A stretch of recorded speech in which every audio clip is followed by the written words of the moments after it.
Dans ce numéro de Bivouac, c'est le fantôme d'Aliénor d'Aquitaine qui s'invite pour nous conter les légendes de ce territoire.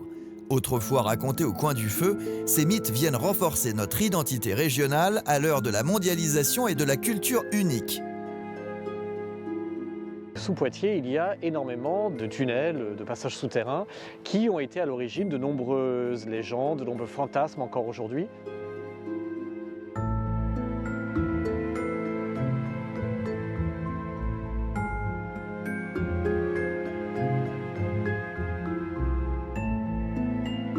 Pourquoi on en parle autant?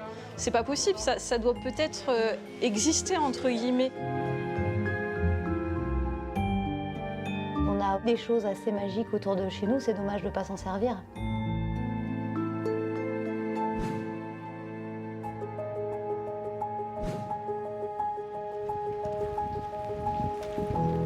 Dans ce Poitou de légende, notre lumière s'appelle Daniel Closier.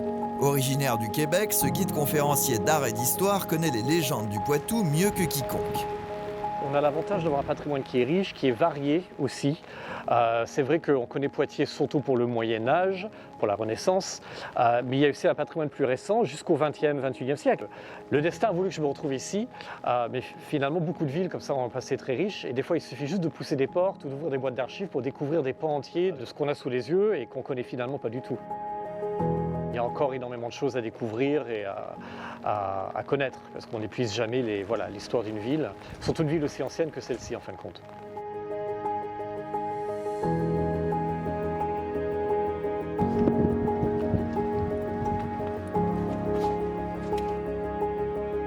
Nous sommes devant l'église Sainte-Radegonde, qui est une des églises les plus populaires de Poitiers, puisque c'est l'église qui abrite la tombe de la sainte patronne de Poitiers, Radegonde, dont les origines remontent à l'époque de l'abbaye Sainte-Croix. Radegonde, en fait, c'était une reine. Alors, c'est un personnage qui est saint, c'est un personnage sur lequel, évidemment, s'est construit énormément de légendes, parce que c'est une sainte extrêmement populaire dans le Poitou, mais c'est aussi un personnage historique qui a vraiment existé. Elle va fonder un monastère de femmes, qui est le premier monastère féminin de Gaule. Et ce monastère se trouvait dans ce quartier. Alors, il s'appelait le monastère Sainte-Croix. Cette abbaye va devenir une des principales abbayes, des lieux culturels et même politiques importants du Moyen-Âge jusqu'à la Révolution. Quand Radegonde meurt, en 587, elle a été enterrée dans cette église. Voilà. L'église va devenir Sainte Radegonde, quand la sainte sera canonisée. Et plus tard, à l'époque romane, donc là on est autour de l'an 1000, on va exhumer le corps de la sainte, puisque c'est la grande époque des pèlerinages. Il y a différentes traditions qui sont construites, et au 19e et 20e siècle, c'est vrai que même encore aujourd'hui, pourquoi pas, Radegonde, il faut savoir que c'est une sainte qui était beaucoup priée dans les campagnes, notamment par les jeunes femmes qui souhaitaient avoir un enfant. Mais Radegonde, elle a une autre spécialité, c'est la sainte patronne des personnes qui passent des examens et des concours. C'est une sainte qui est encore très populaire aujourd'hui.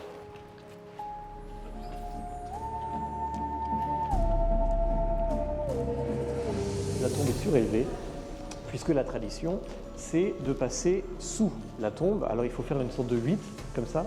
Au tout début que je faisais des visites guidées, il y avait une dame très très âgée qui m'avait expliqué que sa grand-mère lui avait dit quand elle était petite, il y avait un sens quand on voulait un enfant et un autre sens quand c'était pour réussir les examens. Voilà. Et c'est là que je lui ai dit qu'il ne fallait pas se tromper.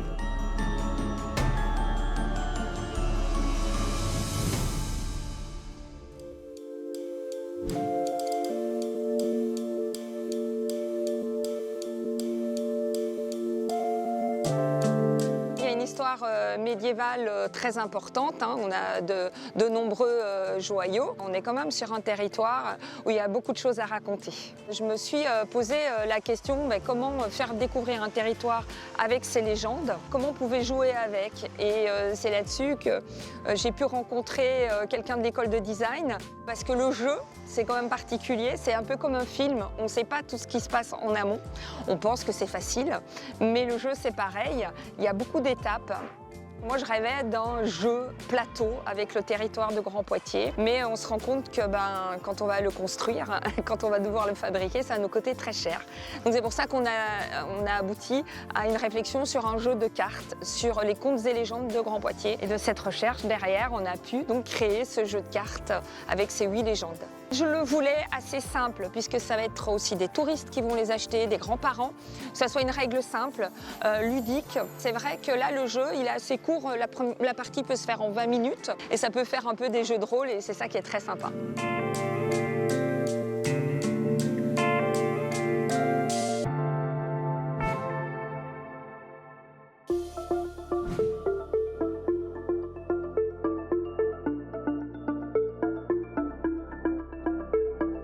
Direction l'École D à Poitiers. Ici, on forme des architectes d'intérieur et des directeurs artistiques sur des Bac+3 et Bac+5. Encadrés par des professionnels, les étudiants travaillent en alternance avec les partenaires de l'école, dont l'Office de tourisme. C'est dans ce cadre que Enzo a participé au projet de jeu sur les contes et légendes du Poitou, bien appuyé par Valentin, le game designer. Les étudiants avaient carte blanche sur ce qu'ils allaient pouvoir faire. Et donc, forcément, quand on a carte blanche, ça veut dire qu'il y a plein de possibles.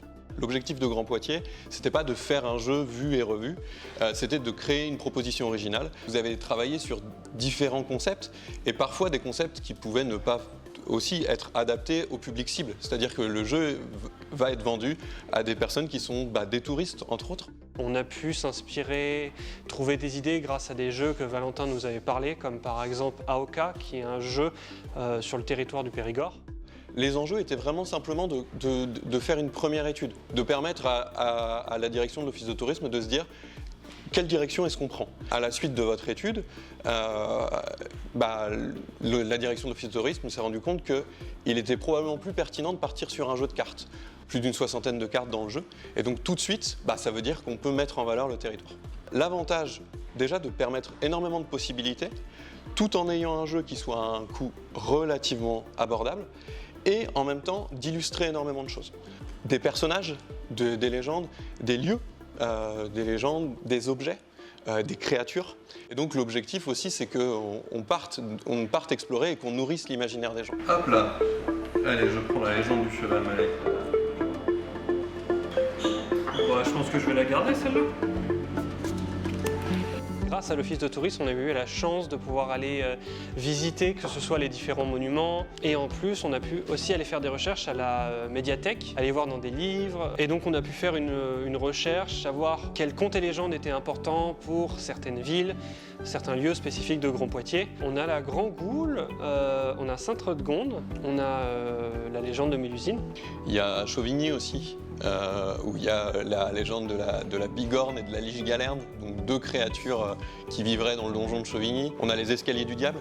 Finalement, dans les légendes, on retrouve aussi beaucoup la présence de la religion. Et donc, le diable fait souvent son apparition, que ce soit sous la forme de créatures ou lui-même incarné. Il fallait quand même mettre en valeur les plus grandes légendes. Pour des raisons mécaniques, on a fait le choix de traiter des familles de légendes. De se dire, la légende de Mélusine, finalement, c'est pas juste Mélusine. On a fait le choix de traiter la légende de Mélusine pour que les gens puissent se raconter une histoire autour de Mélusine et donc de bien traiter certaines légendes plutôt que d'être vraiment exhaustif sur le moindre petite légende locale qui sont pourtant intéressantes mais qui ne pouvaient pas toutes être traitées dans le jeu. Au départ, il commence avec une carte « Il était une fois ». Et petit à petit, je vais récupérer des nouvelles cartes que je vais venir placer à la suite les unes des autres, comme si j'écrivais une histoire. Et je ne voulais pas que les joueurs aient la sensation justement de devoir absolument récupérer les cartes d'une famille. Donc si finalement j'écris la légende de la Grande Goule, c'est pas grave, je peux avoir Mélusine dans ma légende et quand même marquer des points par d'autres systèmes jusqu'à ce que j'arrive à la carte fin qui va clore mon histoire et que je vais donc placer à la fin de ma frise, de telle sorte que là j'ai terminé mon histoire. Et donc ils sont incités à récupérer tout un tas d'éléments des différentes légendes et à écrire leur propre légende. C'est toujours assez émouvant de se dire, je me rappelle de la première rencontre avec Antoine et Enzo, de leurs incertitudes sur le projet, etc. Et puis petit à petit, quand on met tout ça bout à bout, à la fin, on arrive à un jeu qui est fini. On a pu le faire tester au Flip de Parthenay alors qu'il était fini cet été et voir les gens y jouer pour la première fois. Donc forcément, ça a toujours un aspect assez merveilleux.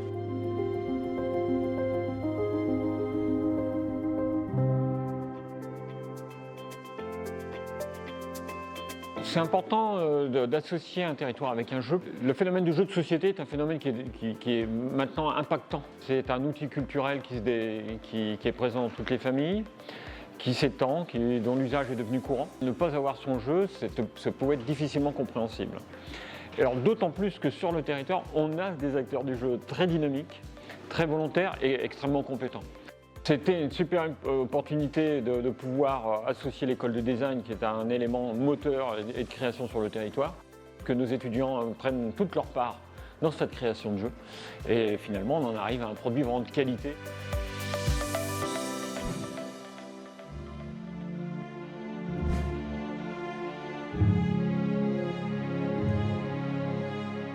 Retour avec Daniel pour une autre légende racontée au coin du feu, qui mélange mythe, religion et histoire.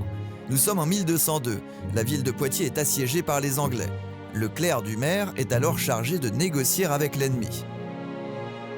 Les Anglais lui auraient un peu tiré les vers du nez, ils auraient appris qu'il était le secrétaire personnel du maire de Poitiers et ils lui auraient proposé, d'après le texte, une somme d'argent importante, un pot de vin on peut dire comme ça, en échange en gros de sa trahison.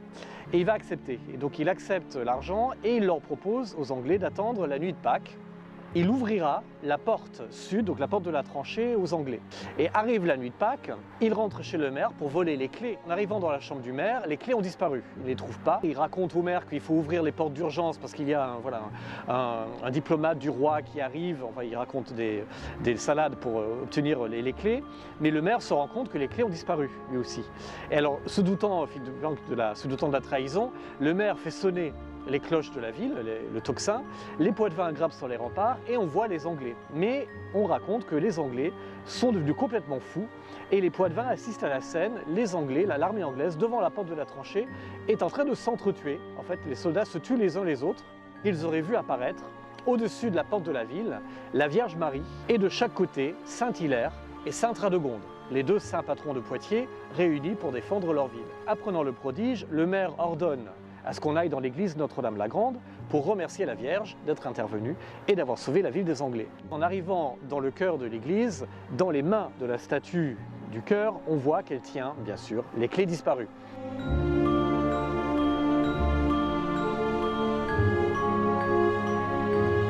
Cette histoire miraculeuse a été l'objet d'un véritable culte. Il n'y a aucun texte de l'époque qui relate un éventuel siège ou un événement similaire. Toutes les sources sont très tardives, elles datent de la guerre de 100 ans, voire de la fin de la guerre de 100 ans. Et l'autre détail qui n'est pas des moindres, c'est qu'en 1202, nous sommes encore à l'époque où Aliénor d'Aquitaine est duchesse d'Aquitaine et reine d'Angleterre. Et donc le secrétaire aurait été sympa quand même de dire aux Anglais qu'ils étaient déjà en Angleterre, puisque Poitiers est anglaise jusqu'en 1204, en fin de compte. Donc il y a des petits problèmes historiques, mais c'est comme avec toutes les légendes. C'est peut-être basé sur des événements qui ont eu lieu au cours des siècles et sur lesquels on a construit ensuite cet événement qui a beaucoup été utilisé comme propagande anti-anglaise au moment de la guerre de 100 ans, comme propagande anti-protestante au moment de la guerre de religion. Donc c'est intéressant de voir aussi comment cette légende elle a été réappropriée à chaque époque dans un contexte différent.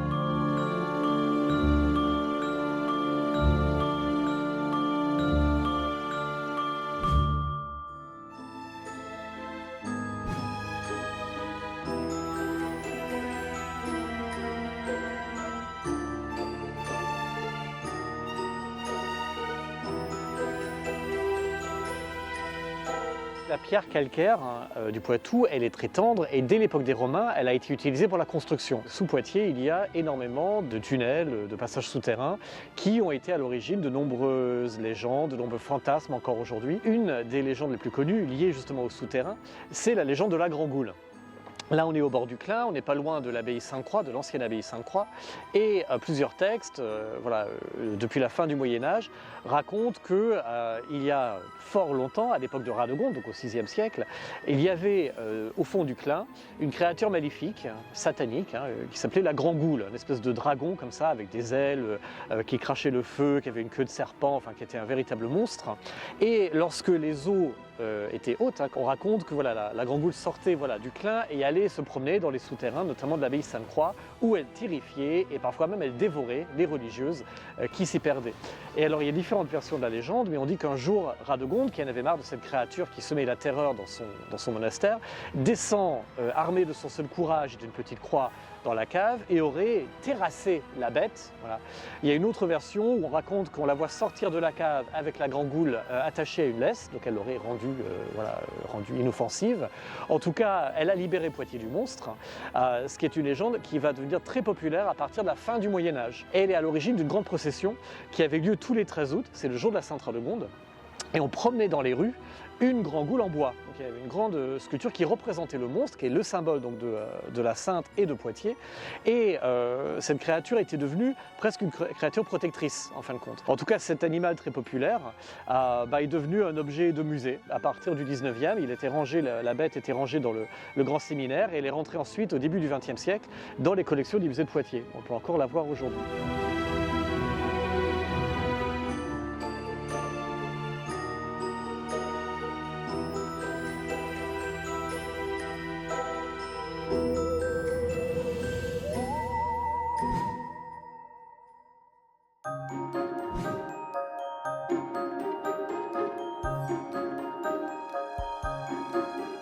Voici Louise Vénéris. Cette artiste peintre, illustratrice et autrice travaille également au musée Sainte-Croix.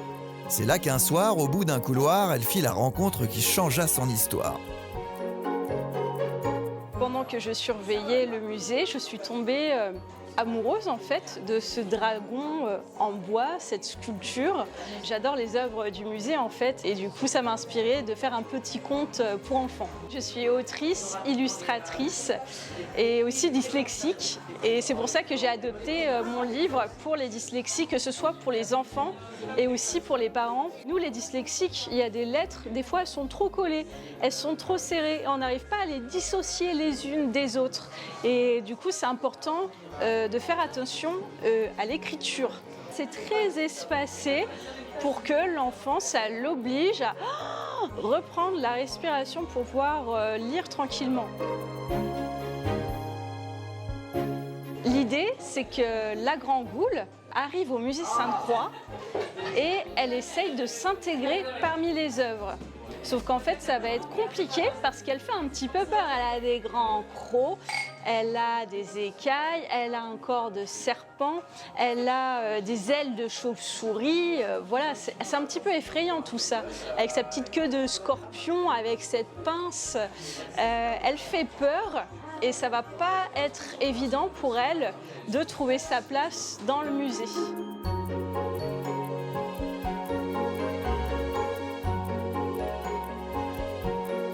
Les légendes, ça m'a toujours passionnée et je pense que ça me passionnera toujours et surtout celle de Poitiers parce que je les connais pas toutes finalement. Je suis née ici et je suis sûre que j'en ai loupé pas mal. Donc j'ai hâte de les découvrir. J'ai appris que la Grande Goule, c'était le combat du bien et du mal dans les saints. Et ça serait trop bien de pouvoir les répertorier comme ça, de région en région, savoir qui a le plus beau dragon.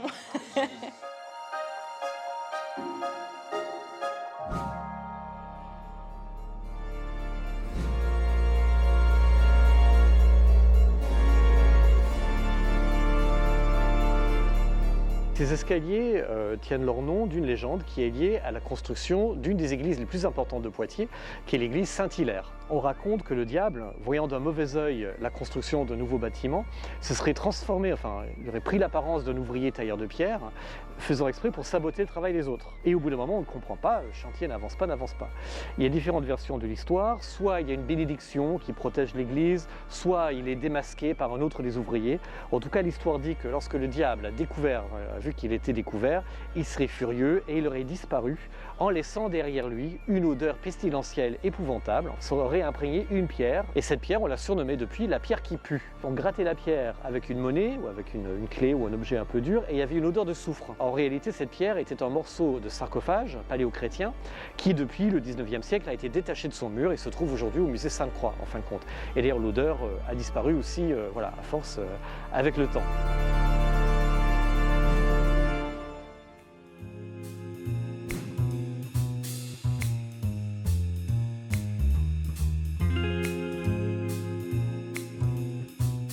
Vraiment, nous, en tant que joueurs, créer des souvenirs grâce à ça. Donc je pense que c'est vraiment le côté expérience qui nous a plu. On a 4 salles d'escape game, on a le braquage à la française en partenariat donc, avec The Game. Ensuite, on a créé nos propres scénarios, on a le trésor d'Aliénor, un thème vraiment local, une mission qui s'appelle Il était une fois ou presque, qui est une enquête loufoque dans l'univers des contes. Et enfin, notre dernière salle, et pas des moindres, c'est Alerte chez les pompiers, où on retrouve un vrai fourgon pompe dans la salle qu'on a démonté, puis remonté et qu'on a fait passer par cette petite porte juste là. Ça passe par l'achat d'un camion, le démontage avec 450 disques de beuleuse d'un camion de pompiers. Et ça nous a obligés à monter en compétences. C'est utile en fait de se dire tiens allez on va proposer et puis au pire qu'est-ce qu'on risque quoi. Il y avait vraiment une évidence à consacrer effectivement une salle à Aliénor, qui était notre première création en plus, donc ça a vraiment un sens particulier. Les gens aiment beaucoup se dire qu'on va faire une thématique qu'on ne retrouvera pas ailleurs. On a essayé de s'appuyer au maximum sur la réalité historique pour bâtir justement le scénario et faire que ça prenne vraiment du sens en fait par rapport à l'histoire qu'on allait raconter. Et puis après on a essayé aussi dans nos décors de s'inspirer notamment du palais pour vraiment essayer de reproduire des choses qui fassent écho à son univers pour que ça soit le plus crédible possible, en ajoutant toujours des petites notes quand même, un peu décalées, un peu humoristiques. Donc il y a vivre une expérience qui se passe au temps d'Aliénor, mais on n'a pas besoin de connaître son histoire. Mais en revanche, si à la fin on repart en ayant appris 2-3 trucs sur elle, c'est super.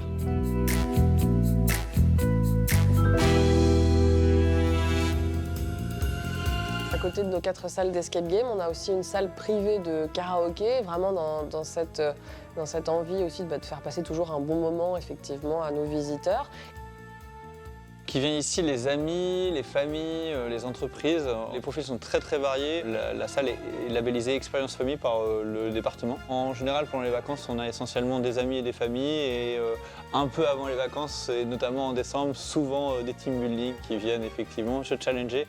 Et d'ailleurs, peu importe à quel moment ils sortent de la salle, leur seule question est est-ce que les autres ne sont pas sortis ? On réalise de manière sur mesure, soit pour des institutions, des collectivités ou des privés. Chaque fois, ça nous permet de progresser et d'utiliser ces compétences pour d'autres projets, mais aussi dans nos salles, qu'on continue justement au fur et à mesure d'améliorer avec les nouvelles techniques qu'on acquiert. C'est notre signature et c'est comme ça d'ailleurs qu'on se définit, on est un peu des artisans du ludique.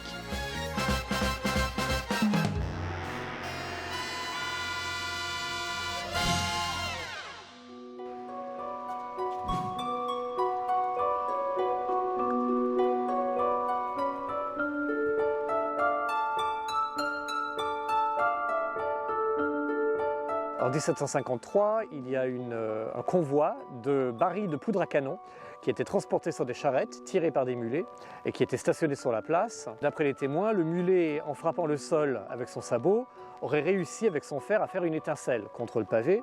L'étincelle a mis le feu aux charrettes, et le résultat, c'est que les poudres à canon, il y a eu une énorme explosion qui a soufflé une partie de la place. L'anecdote un peu macabre, c'est que les habitants du bâtiment de la prévôté à l'époque ont retrouvé la jambe d'un des mulets dans la pièce, justement celle qui correspond à la fenêtre où il y a aujourd'hui le fer qui est planté. Les habitants racontent parfois que c'est la violence de l'explosion qui a planté le fer dans le mur, ce qui n'est sûrement pas le cas. C'est sûrement les propriétaires qui l'ont fixé pour rappeler l'événement. C'est un événement qui a marqué les esprits. Dans tout ce qui est contes et légendes, évidemment, il y a une culture orale qui se développe, qui est toujours basée plus ou moins soit sur un événement historique ou alors sur un phénomène naturel ou céleste sur lequel on n'a pas d'explication et sur lequel on va broder. Là, en l'occurrence, c'est un fait historique qui est attesté par les archives, mais qui évidemment va être transformé par la culture locale.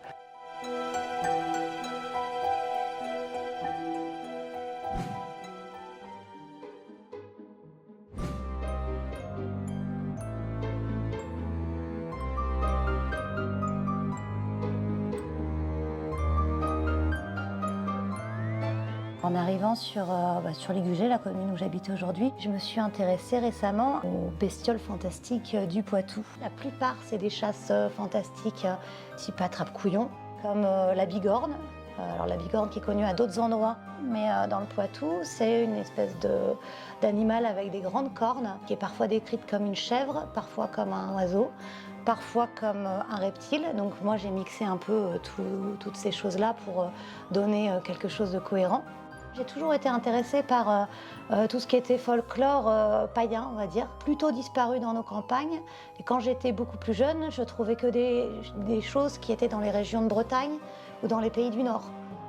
Ce que j'ai aimé en fait dans la découverte de la libouine, de la bigorne, du bitard, etc., c'est qu'en fait, on a toute une faune fantastique autour de nous qui habite nos rivières, nos forêts, et on est complètement ignorant de ce truc-là. Donc en fait, j'interviens avant que ce soit complètement oublié et disparu.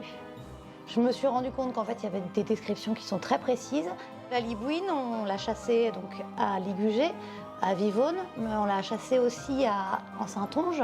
Par contre, elle est quasiment toujours décrite comme une loutre fantastique à poil très long.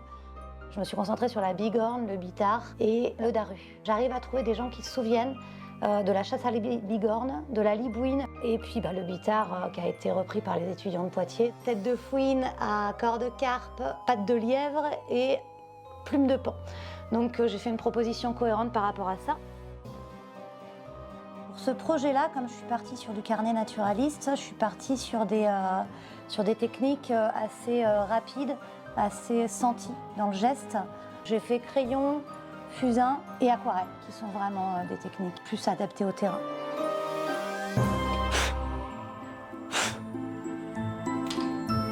On va travailler un petit peu par succession, où je vais mettre à la fois des formes, des gestes qui vont créer un petit peu de mouvement.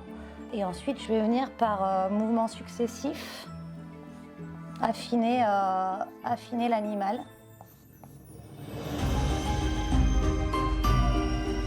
L'idée, c'est de présenter ces 3 premières bestioles, de dire que j'en ai quasiment une vingtaine. Je pense que ça présente un réel intérêt. Donc soit des maisons d'édition, peut-être trouver des résidences d'écriture. Et puis sinon, je pensais à avoir des espaces dans des magazines. Moi, ça me permettrait de continuer à travailler dessus en ayant des contrats régulièrement. Ça me fascine un peu d'avoir tout ce patrimoine-là et de me rendre compte qu'absolument personne ne le connaît, alors que dès que j'en parle, tout le monde est fasciné et tout le monde a envie de connaître cette faune-là. Donc je trouve ça dommage qu'on l'oublie. Et oui, je suis attachée à elle.